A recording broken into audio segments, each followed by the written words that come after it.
মুকুন্দপুরে নারায়ণ আর.এন. টেগর হাসপাতাল বিরল factor VII ঘাটতিতে আক্রান্ত রোগীর কিডনি প্রতিস্থাপন করেছে। ভুটানের এক যুবক যার ফ্যাক্টর ভিআইআই ঘাটতি ছিল, যা বিরলতম জেনেটিক রক্তপাতজনিত ব্যাধিগুলির মধ্যে একটি। মুকুন্দপুরের নারায়ণ আর.এন. টেগর হাসপাতালে কিডনি প্রতিস্থাপন করা হয়েছিল। রোগীর জন্য উপযুক্ত একমাত্র দাতা ছিলেন তার বাবা, যিনি নিজেও একটি জেনেটিক ত্রুটির বাহক। এটি বিশ্বের প্রথম কিডনি প্রতিস্থাপক হয়ে ওঠে, যা চিকিৎসা ইতিহাসে একটি মাইল ফলক। ডক্টর তিতিশ মিত্র তাদের নেফ্রোলজি, নিউরোলজি এবং হেমাটোলজির দল নিয়ে রোগীর জন্য প্রতিস্থাপনের পরবর্তী সময়কাল পুনরুদ্ধারের জন্য নিবিড়ভাবে কাজ করেছিলেন। রিস্ক নেই, আমি তো বললাম আরও রিস্ক। মঙ্কের বললাম মঙ্কে ইজ ভেরি রিস্কি, এ তো ব্লিডিং রিস্ক, ওর তো সব risk.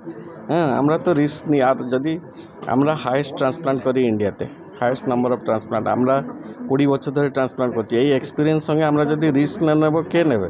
Somebody has to take the risk. না, আমি একটাই ট্রান্সপ্লান্ট করব, বাট যেটা আপনাকে আগে বললাম, আমাদের অভ্যেসটা এরকম হয়ে গেছে যে আমরা প্রত্যেক দিন করে করে আমাদের জিনিসটা খুব বেশি ডিফিকাল্ট লাগেনি।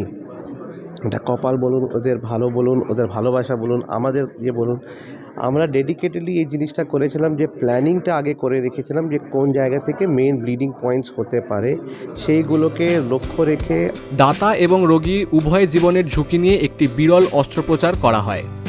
কলকাতা থেকে অমিতাভ চক্রবর্তীর রিপোর্ট, বিগ নিউজ বাংলা।